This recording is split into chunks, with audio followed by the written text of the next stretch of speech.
Today we're going to talk about the Kitchener stitch. So I've got these two samples that have been knitted, these two little examples, and they have live stitches on them. This one's in green, this one's in purple, and then we're going to do the Kitchener stitch with this pink. I'm doing it that way so that we can see very clearly how the stitch is done, and so you can see where the stitch happens. So to start with, we just need to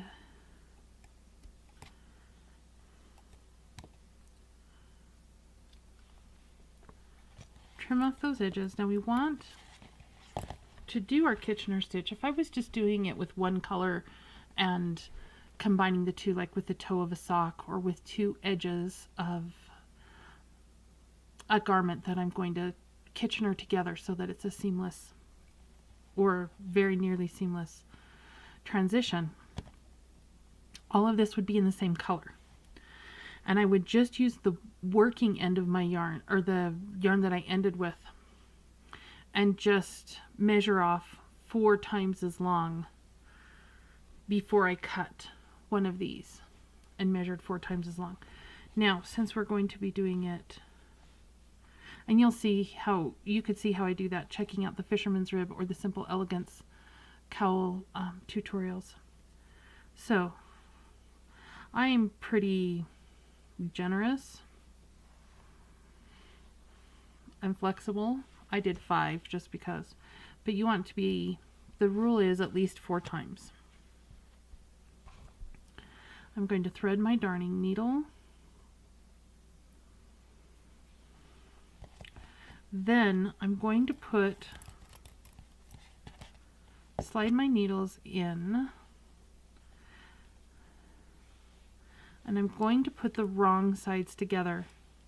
In this case, it will mean that I have a tail coming out of each side, and yes, those ends would have to be woven in if I was doing the final garment. I ended up doing these on pretty long needles, so we've got some extra over here, but that's okay. So I have 16 stitches on each of these needles, and just to quadruple check, we'll count each one. 2, 4, 6, 8, 10, 12, 14, 16 on the purple. 2, 4, 6, 8, 10, 12, 14, 16 on the green.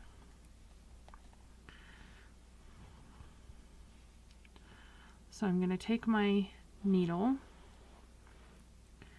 and the first thing I'm going to do, these first 2 need a setup. Usually every stitch you work with a Kitchener stitch, you end up working twice.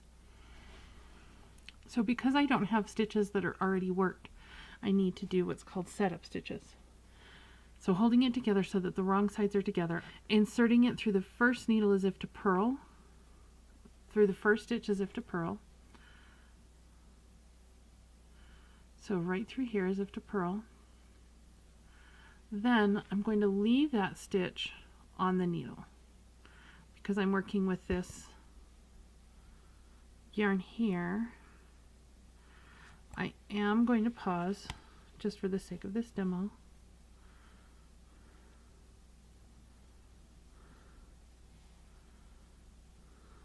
And tie a half hitch there so that it doesn't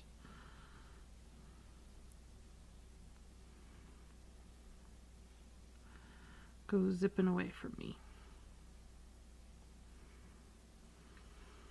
Alright, so back to holding these stitches. Now, I've worked this first stitch as if to purl, and I've left it on the needle. Now, I'm going to go through this back stitch as if to knit,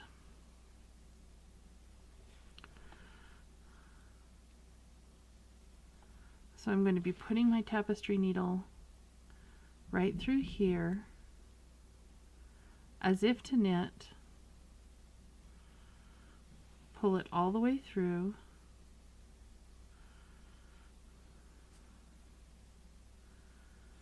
you won't have quite as many funny ends to focus on. Pull it all the way through as if to knit, leaving it on my needle. Now this is one that you want to work snugly but not pull it so tight, because then you'll get this row of really short tiny stitches. You want to try to match your tension to the tension for both sides of your piece. Now I'm going to work the first stitch on the front needle as if to knit and take it off. So I work it,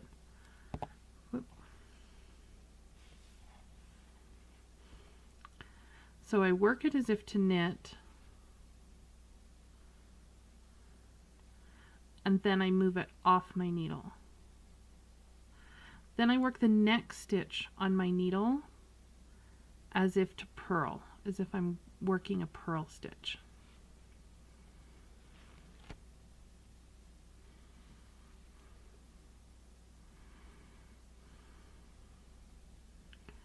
As if I'm working a purl stitch. Now I go to my back needle, so I work one stitch on the front, then I work my back needle as if to purl. This one comes off.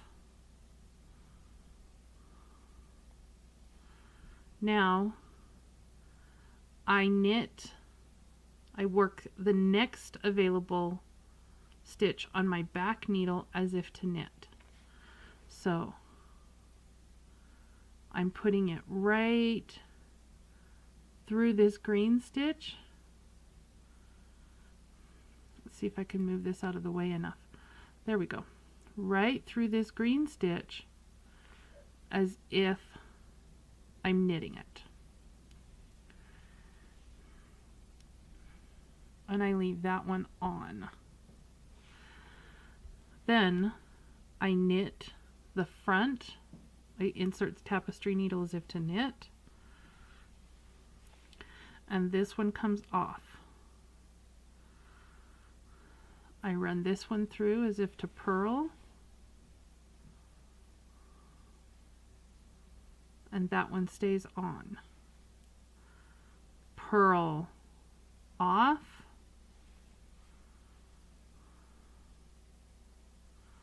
knit on,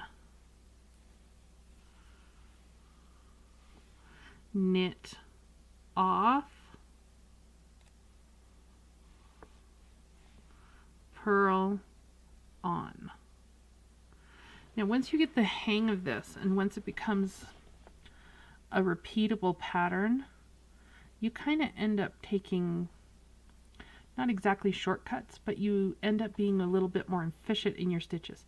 So I've just purled on, so this one is going to be purled off. So as soon as I have it on here, I can take it off and then do my knit on. And just pull all of that through. So I've just done my knit on, so now I'm going to do my knit off, purl on. And again, if you're lost, you can go back a couple and watch me do it slower. Purl on, purl off, knit on.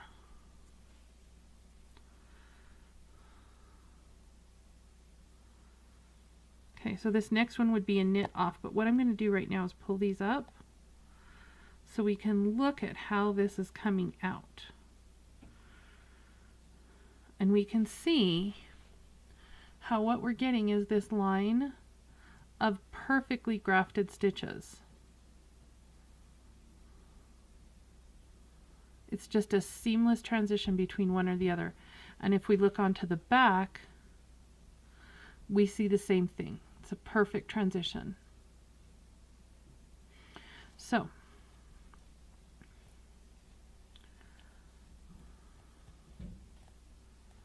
I'm going to get this set back up.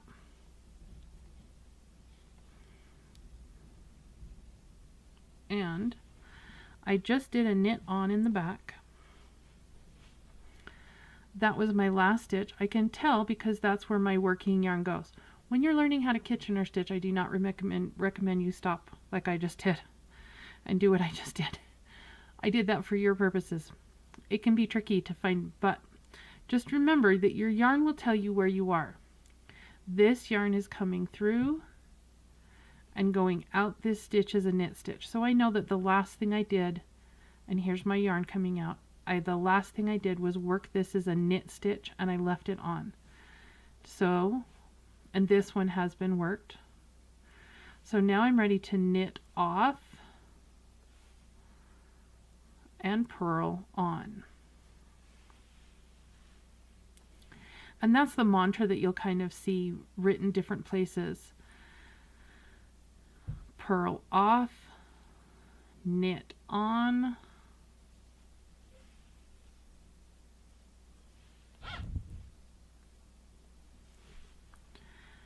knit off, purl on.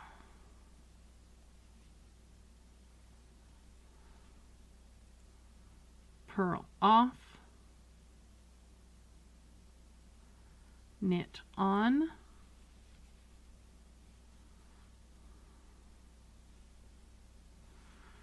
knit off,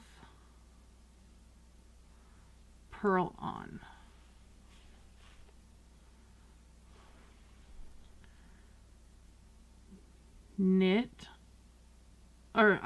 Purl off. Oh, almost did that wrong. Purl off, knit on,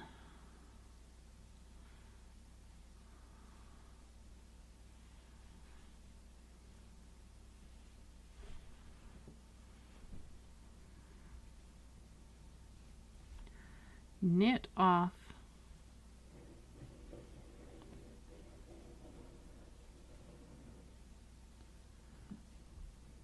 purl on.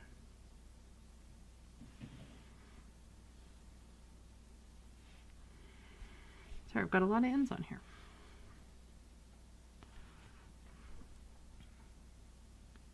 Purl off,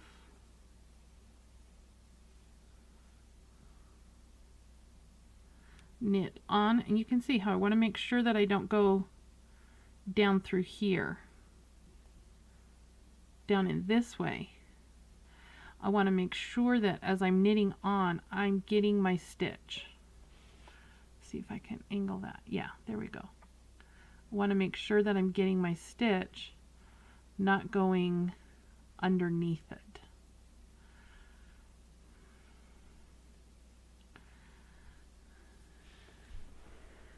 Knit on, knit off, purl on, and look at that beautiful row of stitches right there, grafting those two together.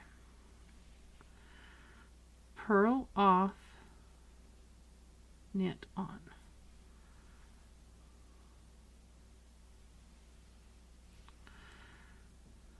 Knit off,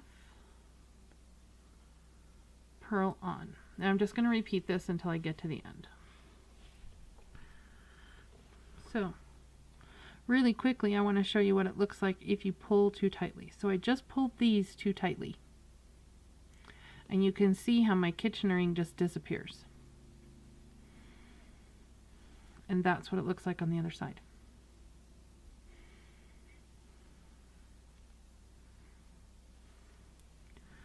So I've lost those edge stitches, so now I don't have something that moves and is flexible like the rest of it. It's all tight.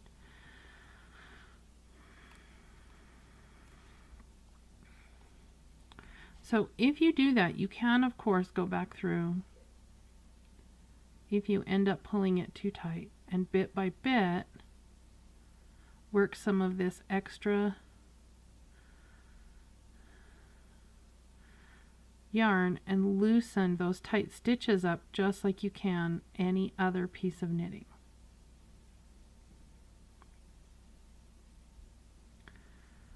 And there, voila. I have pulled them back out so we can see them again. Okay, so I'm going to continue knitting, and as before, the last time we stopped with a knit on. That's going through there in a knit on.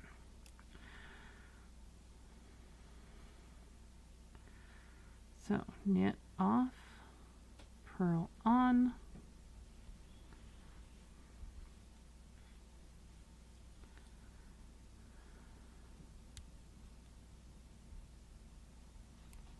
purl off, knit on.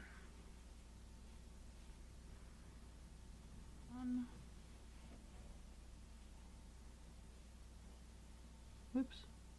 Now, that's one thing you need to be careful of too. Is you saw as I pulled it, it just went over the top. I want to make sure my yarn is moving back and forth between my two needles, between the stitches on the front needle and the back needle, under these two needles, not allowing the yarn to loop over like it had just done. Coming back. I don't want it looping over my needles. It needs to stay under them. So as I work this, I don't want this to flip up over the top. I want it to stay under this needle, this front needle. So that was a purl off. Now we need a knit on, then a knit off, and a purl on. And I'm almost to the end here. Knit on, knit off, purl on. Oops, flipped over the top again. Purl on, purl off, knit on. This one's going to be a little funky, a little more fiddly because I don't have this last stitch secured in any way. It's just loose. Knit on. Now I have my last two stitches that I've just worked the first time. So this one's going to be a knit off. Then I'm just going to, I'll pull this through so you can see all the way through. Then I'm just going to run this as if to purl and purl it off.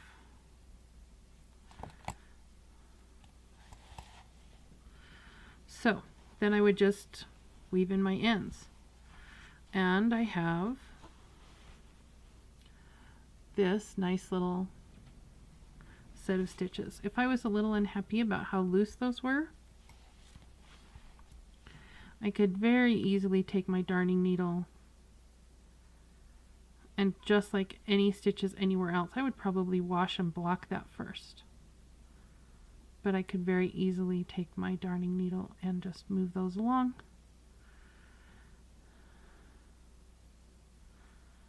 And that's a fix-it. That's just a basic standard fix-it tip.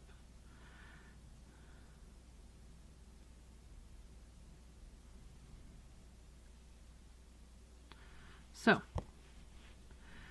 it looks like this, all nice and neat. Those two totally seamlessly grafted together on the front. And very nice grafting together on the back. If these were all the same color, you would not even be able to tell where that seam was. And that is the magic of the Kitchener stitch and why it is so popular.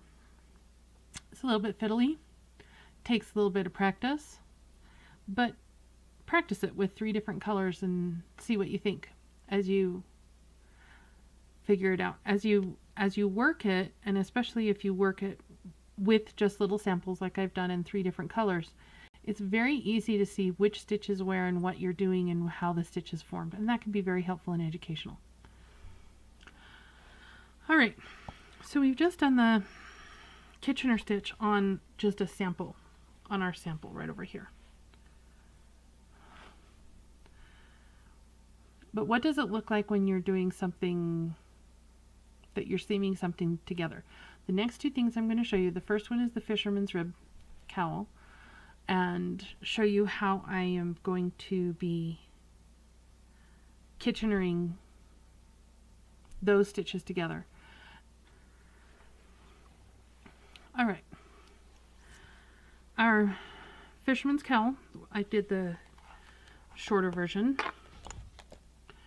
and our Fisherman's Cowl is done. I have ended with row 2. I've just finished row 2. I can tell because this one was knit, this one was just a regular knit, this one was a knit one in the row below.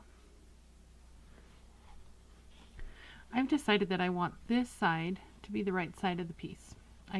It's really pretty reversible. I could have either side, but I just like how this particular side shows up. So I want this to be the right side of my piece. You can have it be the other way if you want. I've got my wrong sides together, and I'm going to measure out 4 times plus a little bit for safety, 4 times the width,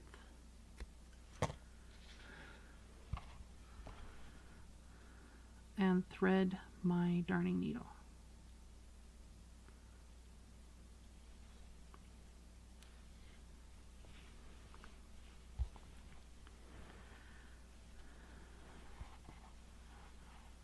So I'm going to push my needles in,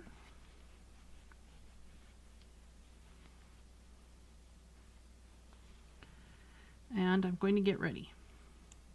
First, with the purl on.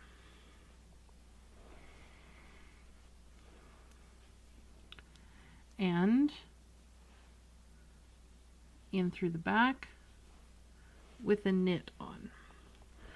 Now, in this particular case, we're going to have a little bit of a seam here because this isn't just a stockinette. This is a Fisherman's Rib. It's going to be minimal though. And it's a seam that I'm happy with as the minimum that we'll get. So I knit on as a minimum, I will be very happy with this as a very minimum impact. It won't be very showy. The seam will not be very visible. So knit on. Now I'm ready to knit off and purl on.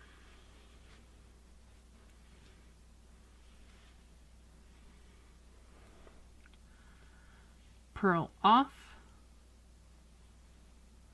knit on,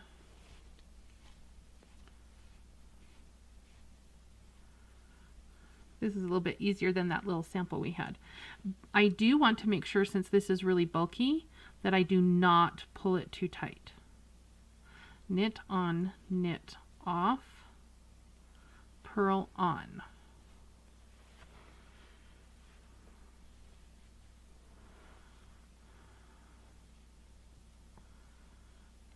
Purl off, knit on,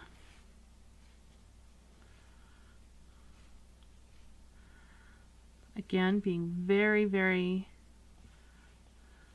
gentle and careful that I don't pull this, that I pull it snug but not too tight, because I've got this very bulky Fisherman's Rib quality that I want to maintain, and I don't want it to get too tight.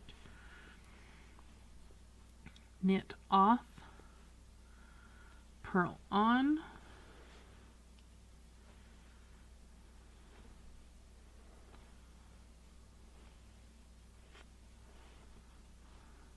purl off, knit on.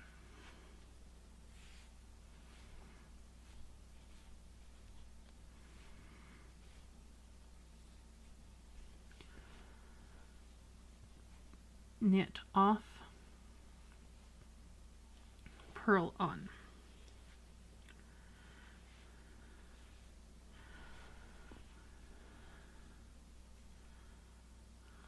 Purl off, knit on,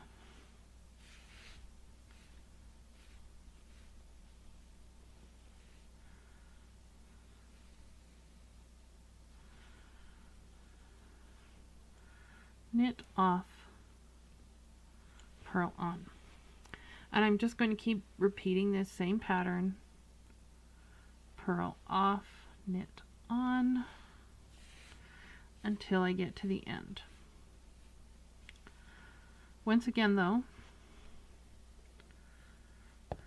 I'm going to pull these out and stop so you can see that that really is a very subtle seam. It's not very noticeable. It's not very big a deal. Yes, you can tell a little bit of a difference, but it's not, and I can take this tail and weave it in on the ends and clean that up. And if we look at the other side, there's a very minimum impact seam going across the back. It's very smooth. It's not a big thicker seam like a 3-needle bind off would be. Whoops, a thicker seam like a 3-needle bind off would be. It's not that thick. See, if I hold it this way, you can also tell that it doesn't, it's not raising up in the middle and it doesn't have a raised feature that would be true. If this was a 3-needle bind off, we could really see this seam sticking up quite a bit. So it's fairly flat, not very noticeable, and it complements this very well. So I'm going to go ahead and work this, and I'll talk to you when we get to the end.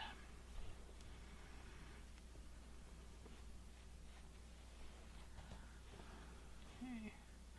So I'm down to my last 3 stitches. I'm doing my purl off here and my knit on. Now I'm ready to knit off and then purl off. And as you can see, yes, you can see some seam here, but it's not a super glaring seam.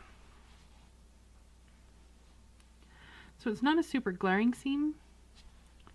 It's nice and subtle, and if you look on the other side, if we look on our back side, it's also very subtle, given how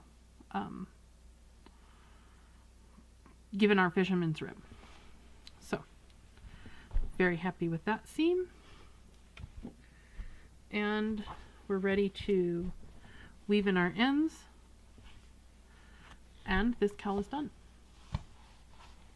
Okay, our next grafting project,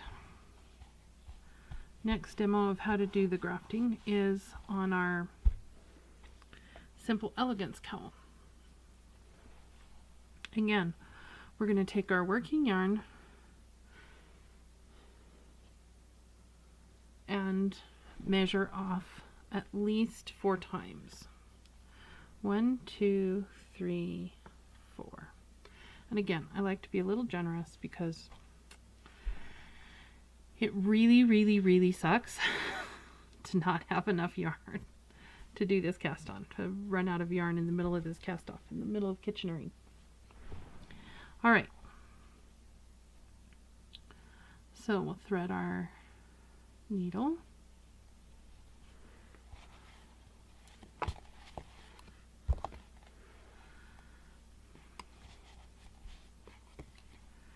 and get our needles in place to begin our Kitchener-ing. Now this is the right side.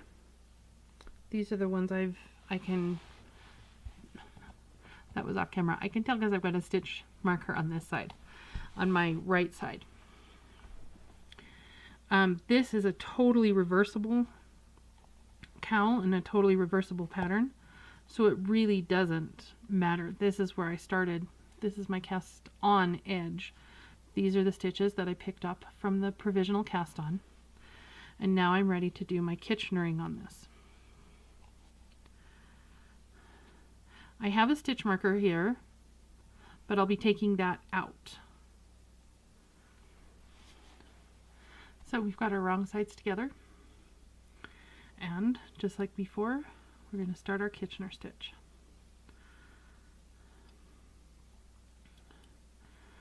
Beginning at the very beginning, we're going to purl on,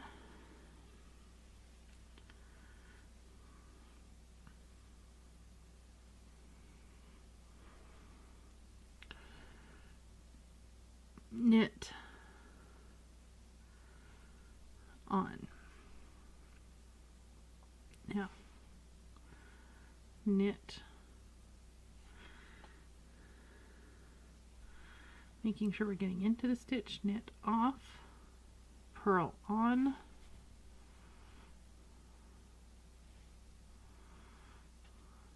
purl off, knit on.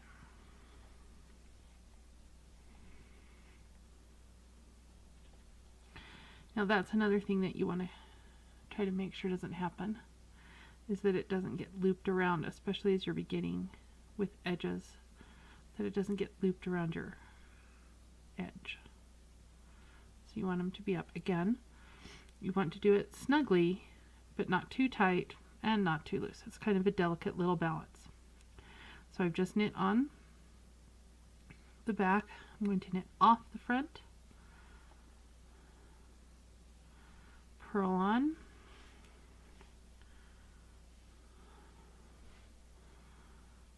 purl off, knit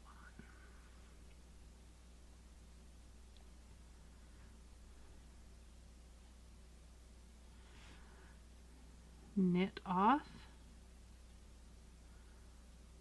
purl on, and I'm going to take my stitch marker off,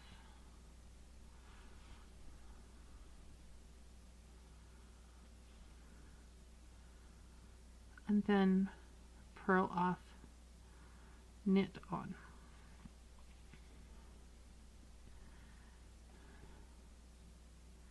Again, making sure that my doesn't either go down around this edge and get caught on this edge or flip up over my stitches.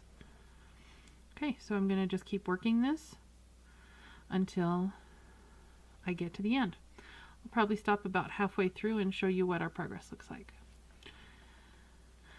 Alright, so this pattern is a double moss stitch, and I'm a little over halfway through, and you can see how it's a very, very subtle, nearly invisible seam right there. Yes, it is all knit stitches in this moss stitch, but because it's moss stitch, it hides it very, very well. If we flip over to the other side, at this point, again, it's just a very, very subtle seam that really blends into the rest of the piece. Okay, I'll finish this up and we'll check in again in a second. Okay, so I just drew this through the last stitches and pulled them off just like with all the others, and now we have this beautiful seam going on here that you can almost not even see at all. And if we flip it over,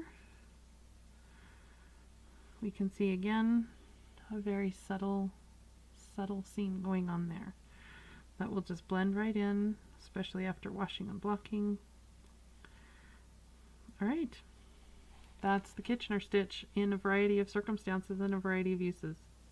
I hope you found value in this tutorial. If you have, please consider a one-time payment via PayPal or a regular subscription via Patreon. The links are down below, and they are on the screen. Again, thank you for joining me. See you next time.